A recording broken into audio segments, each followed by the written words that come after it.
शाह हवेली की फिजा हमेशा की तरह बोझल और सर्द थी।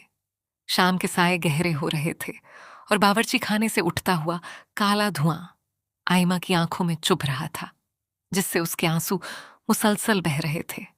उसने अपने पुराने गदले दुपट्टे के पल्लू से माथे पर आया पसीना पोंछा। उसके हाथ सुबह से बर्तन धो धोकर खुरदरे और सुर्ख हो चुके थे, लेकिन इन हाथों के जख्मों से ज्यादा दर्द उसके पूरे वजूद में था। वो सिर्फ 20 साल की एक मासूम लड़की थी, जिसके माँ बाप बचपन में ही वफात पा चुके थे और उसे अपने चचा चौधरी हशमत के रहम ओ करम पर छोड़ गए थे।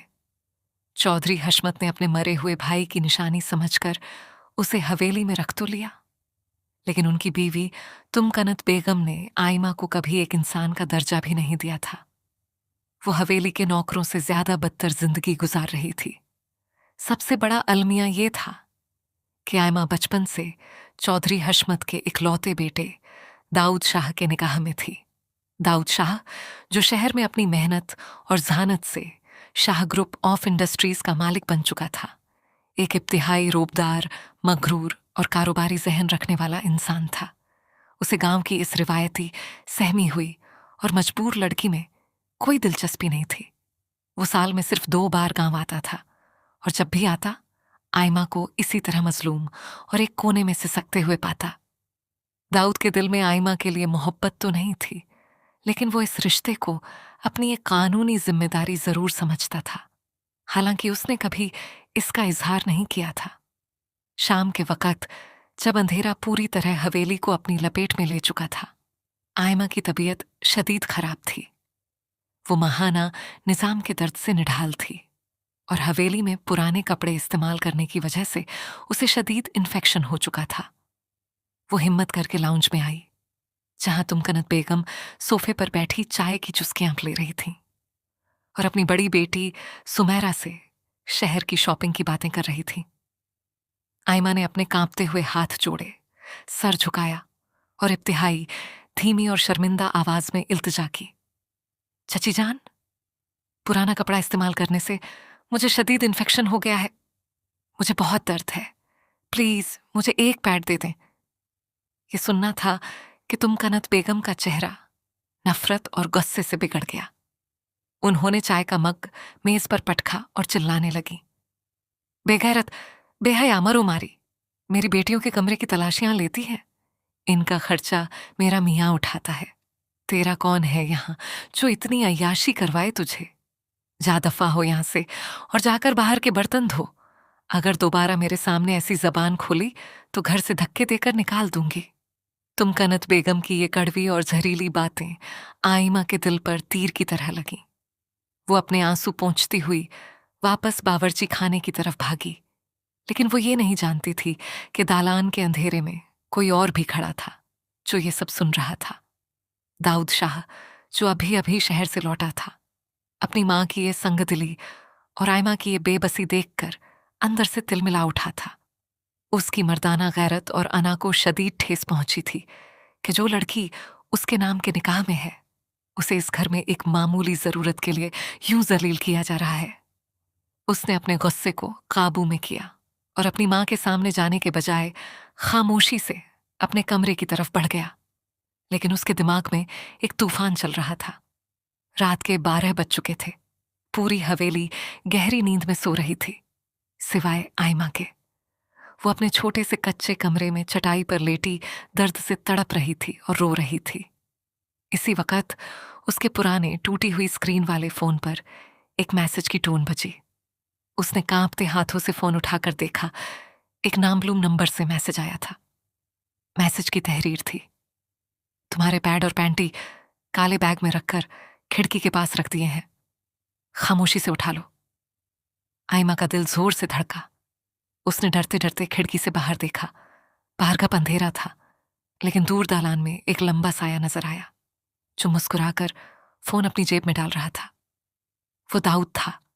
दाऊद शाह ने मैसेज टाइप करते हुए एक मुबहम और पुरस्रार सी मुस्कुराहट अपने लबों पर सजाई थी। आइमा को यकीन नहीं आ रहा था कि जो शख्स हमेशा उससे दूर और लातल्लुक रहता था, आज उसने इतनी खामोशी से उसकी इतनी बड़ी जरूरत पूरी की थी। लेकिन इस बैग में सिर्फ सामान नहीं था, बल्कि एक पर्ची भी थी जिस पर दाऊद ने अपने हाथ से लिखा था। शाम 5:30 बजे हवेली के पिछले दरवाजे पर एक काली गाड़ी खड़ी होगी। खामोशी से इसमें बैठ जाना। अगर अपनी ये दोजख जैसी जिंदगी बदलना चाहती हो तो ये तुम्हारा आखिरी मौका है। आयमा ने एक पल के लिए सोचा। इस हवेली में रहकर वो रोज घुट घुट कर मर रही थी। उसने दाऊद के इस फैसले पर भरोसा करने का फैसला किया। वो रात के आखिरी पहर खामोशी से अपना चंद कपड़ों का थैला उठाकर निकल गई। अगली सुबह हवेली में एक बहुत बड़ा तूफान खड़ा हो गया। तुमकनत बेगम के चिल्लाने की आवाजें गूंजी जब उन्होंने आयमा का कमरा खाली पाया। उन्होंने पूरे घर को सर पर उठा लिया और लाउंज में आकर वावेला मचाने लगी। देखा दाऊद, देखा तुमने अपनी इस मनकूहा के लक्षण? रातों रात किसी के साथ भाग गई बदछात, खानदानी इज्जत मिट्टी में मिला दी। दाऊद, जो बड़े सुकून से चाय का मग पकड़े लाउंज में दाखिल हुआ था, उसके चेहरे पर कोई हैरत नहीं थी। उसने चाय की चुस्की ली और अपनी मां की आंखों में आंखें डालकर बोला, अम्मी, वो इस घर से भागी नहीं है, बल्कि उसे मैंने खुद यहां से भेजा है, क्योंकि मैं अपनी चीज पर किसी का जुल्म बर्दाश्त नहीं करता, चाहे वो जुल्म करने वाली मेरी अपनी मां ही क्यों ना हो।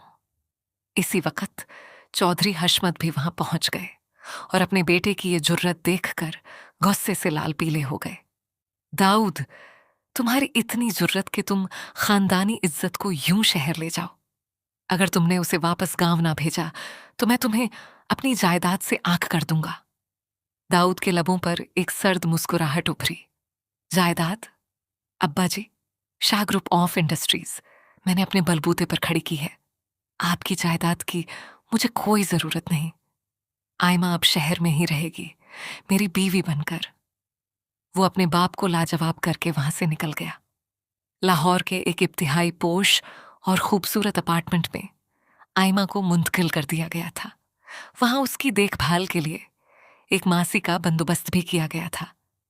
दाऊद ने शहर आते ही आयमा से पहला आमना सामना किया और वाजह लफ्जों में कहा, आयमा, तुम अब हवेली की नौकरानी नहीं हो।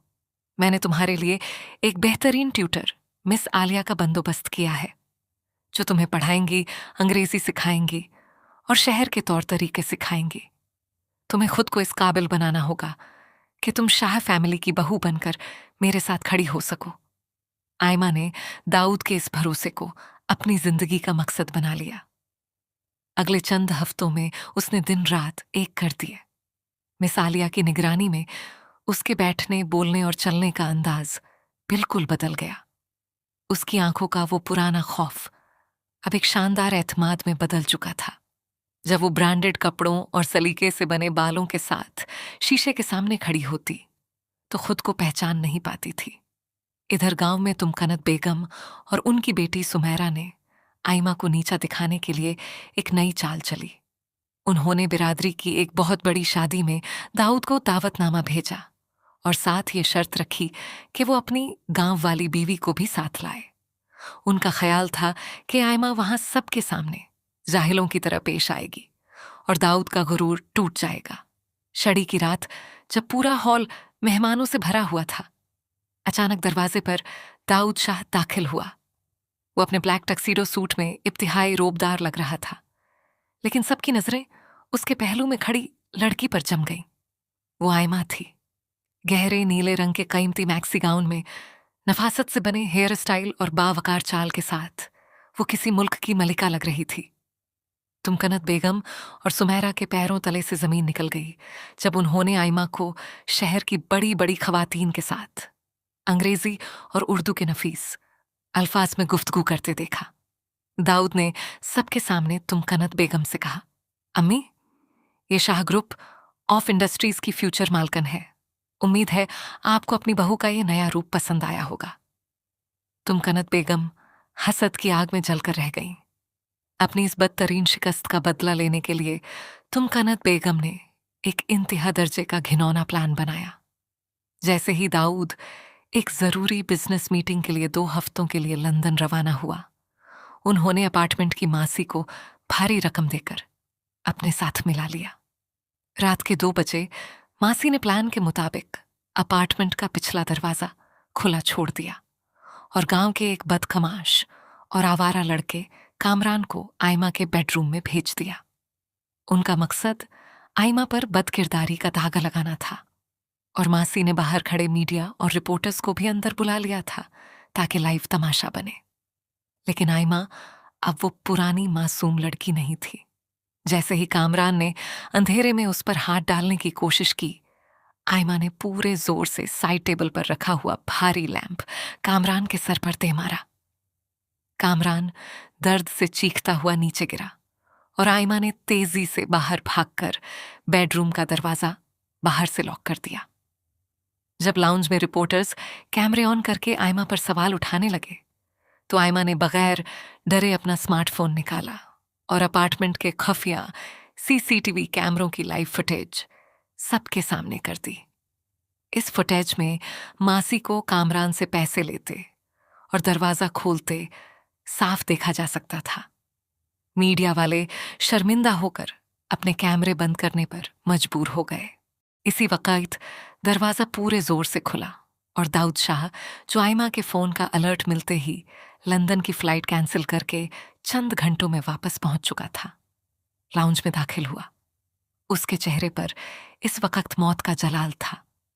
उसने गार्ड्स के जरिए कामरान और गद्दार मासी को पुलिस के हवाले किया और आयमा को अपने हिसार में ले लिया। तुमने आज मेरा मान रख लिया आयमा, मुझे तुम पर फख्र है, दाऊद ने कहा और उसकी आंखों में अब आखिरी फैसला था। वो अगली ही सुबह आयमा को साथ लेकर सीधा शाह हवेली पहुंचा। दाऊद ने वो सीसीटीवी फुटेज और पुलिस की रिपोर्ट चौधरी हशमत के सामने मेज पर पटक दी। जब चौधरी हशमत को मालूम हुआ कि उनकी अपनी बीवी ने खानदानी इज्जत को मिटाने के लिए एक गैर मर्द को उनकी बहू के कमरे में भेज दिया था, तो उनका सर शर्म से झुक गया। उन्होंने गुस्से और नदामत में आकर तुमकनत बेगम के मुंह पर एक जोरदार थप्पड़ रसीद किया। चौधरी हशमत ने रोते हुए आयमा से माफी मांगी, लेकिन दाऊद ने वाजह लफ्जों में कह दिया, अब्बा जी, आपको आपकी ये हवेली और जायदाद मुबारक हो। मैं आज के बाद इस घर का रुख कभी नहीं करूंगा, क्योंकि जहां मेरी बीवी की इज्जत महफूज ना हो, वो घर मेरे लिए मिट्टी के ढेर से ज्यादा कुछ नहीं। इस बात को 1 साल गुजर चुका था। शहर के एक नए और आलीशान बंगले की बालकनी में आयमा खड़ी गरूब ए आफताब का खूबसूरत नजारा कर रही थी। वो अब ना सिर्फ एक पढ़ी लिखी और बावकार खातून बन चुकी थी, बल्कि शाह ग्रुप ऑफ इंडस्ट्रीज के तमाम फलाही और कारोबारी प्रोजेक्ट्स को खुद संभाल रही थी। पीछे से दाऊद आया और उसने मोहब्बत से आयमा के कंधों पर शॉल ओढ़ाई और उसे अपनी बाहों के हिसार में ले लिया। क्या सोच रही हो मेरी जान? दाऊद ने उसके कान में सरगोशी की। आयमा ने मुड़कर दाऊद की इन गहरी आंखों में देखा, जिनमें अब सिर्फ और सिर्फ बेपनाह मोहब्बत थी। मैं ये सोच रही हूं कि अगर इस रात आपने मुझे वो काला बैग और फोन ना दिया होता तो आज मैं कहां होती? दाऊद ने मुस्कुराकर उसका माथा चूमा और कहा, तुम मेरी किस्मत में लिखी थी आयमा। हमारा ये रिश्ता, जो कभी बचपन की एक मजबूरी था, आज मेरी जिंदगी का सबसे खूबसूरत और अटूट सच बन चुका है। शाम की सुर्ख रोशनी में वो दोनों एक दूसरे के दिल की धड़कन बन चुके थे और वो अधूरा सा मिलन अब हमेशा के लिए एक मुकम्मल दास्तान में बदल चुका था।